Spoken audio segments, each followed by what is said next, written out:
जी राष्ट्रीय स्वयंसेवक संघ के वरिष्ठ प्रचारक हैं। माननीय भाऊराव देवरस जी की जन्म शताब्दी चल रही है। भाऊराव देवरस जी के साथ आपका निकट का संबंध रहा 92-90 से लेकर के, और 92 तक का वह समय जो भाऊराव जी का अंतिम का समय था, उस समय आप उनके सहयोगी रहे।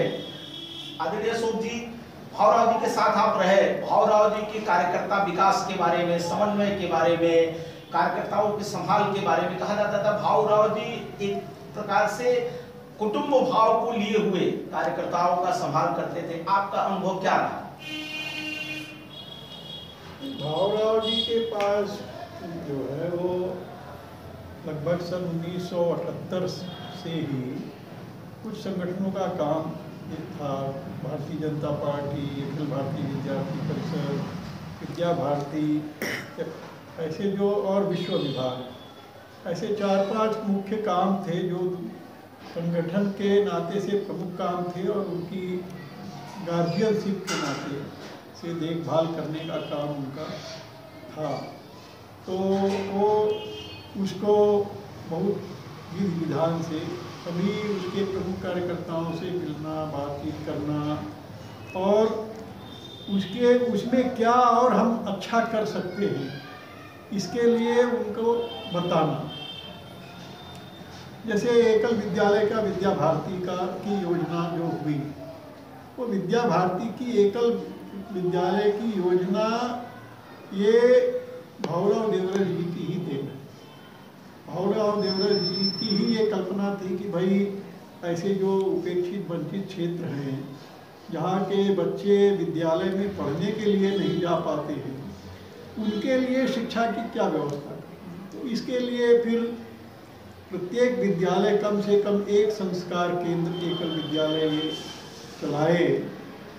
तो इस तरह से जो है वो योजना संस्कार केंद्र एकल विद्यालय की प्रारंभ हुई और उपेक्षित और वंचित क्षेत्र की शिक्षा का काम ये विद्या भारती के माध्यम से प्रारंभ हुआ। कार्यकर्ता संभाल के बारे में कहा जाता था कि कोई भी दुखी कार्यकर्ता जाता था भाऊराव जी के बाद, वो उनकी बात सुनते थे। उसमें क्या लगता था लोगों को, किस प्रकार से वो? नहीं, भाऊराव जी की ऐसी स्थिति थी कि भाऊराव जी के प्रति सभी की श्रद्धा थी। विशेष रूप से उत्तर प्रदेश में उन्होंने संघ का काम प्रारंभ किया और इसलिए उत्तर प्रदेश के लोगों को स्वाभाविक भाऊराव जी से लगाव था और किसी को कोई भी कठिनाई महसूस होती थी तो वो जाता था भाऊराव जी के पास, अपनी बात पूरी तरह से करता था। और भाऊराव की ये विशेषता थी कि वो पूरी बात कार्यकर्ता की सुनते थे और भाऊराव जी ने अगर कुछ नहीं कहा तो भी उस कार्यकर्ता की ये संतुष्टि रहती थी कि मैंने भाऊराव जी को बता दिया है और उसका निश्चित रूप से समाधान हुआ। और भाऊराव जी ज़्यादा ज़्यादा कहते भी थे तो भी ठीक है भाई, देखो तुमने अपनी बात कही है, देखेंगे, बात करेंगे, उसका कुछ जो समाधान हो सकता होगा करेंगे। इस तरह से बहुत संक्षेप में अपनी बात कहते थे, लेकिन कार्यकर्ता उतने में ही उसका समाधान हो जाता। यहाँ जब उत्तर प्रदेश में सरकार थी, राम जन्मभूमि का आंदोलन बहुत तेज था। संघ की अखिल भारतीय प्रतिनिधि सभा लखनऊ में थी उस समय, उनके साथ भी मुझे भी रहने का थोड़े दिन तक अवसर रहा। उस समय की जो परिस्थितियां थी और उत्तर प्रदेश के बारे में विकास की जो बातें थी कार्यकर्ताओं की, उस समय लग रहा था लोगों को कि नहीं भाऊराव जी जैसा। उस समय का अनुभव भी कुछ क्या रहा आपका?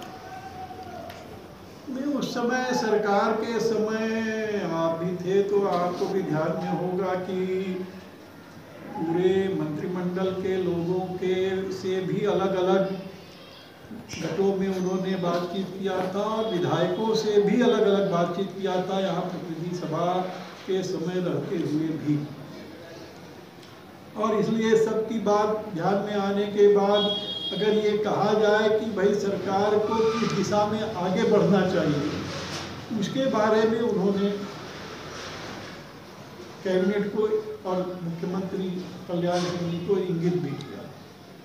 विशेष करके भाऊराव जी का ध्यान युवा का ठीक प्रकार से विकास हो, ऐसे रहता था संघ की शाखाओं के माध्यम से लेकर के व्यक्तिगत भी प्रचारक कैसे संभाल करे कार्यकर्ताओं की, ऐसा उनकी क्या पद्धति रहती थी कार्यकर्ता विकास की संभाल की? कार्यकर्ता विकास के लिए तो क्या है कि अभी वो जिस स्तर पर थे तो उसमें एक तरह से ये कहा जाए कि सामान्य कार्यकर्ता के बारे में उनका मार्गदर्शन ही ये पर्याप्त होता है। और सबसे बड़ी बात ये थी कि एक अपना जो आदर्श जीवन है, यानी जीवन के अंत तक भी वो आदर्श बनाए रखना और कार्यकर्ता उससे प्रेरणा ले, ये बहुत बड़ी बात होती है।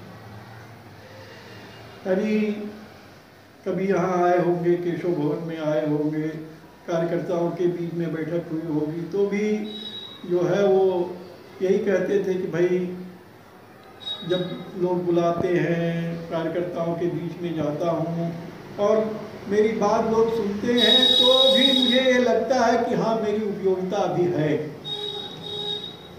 तो वास्तव में अब मैं कुछ भी नहीं हूँ और फिर भी मेरी उपयोगिता है, कार्यकर्ता समझते हैं। ये यानी एक तरह से जिसको कहा जाए कि परम पूजनीय गुरु जी ने जो एक वाक्य कहा था कि मैं नहीं तू ही, तो अपने को विलोपित रखते हुए, अपने को प्रमुखता न देते हुए संगठन की प्रमुखता ये सबके ध्यान में आ जाए, ऐसा उनका प्रस्तुतिकरण रहता था। तेरा वैभव अमर रहे माँ हम दिन चार रहे न रहे का भाव लिए आदरणीय अशोक जी भी उनकी सेवा में लगे रहे।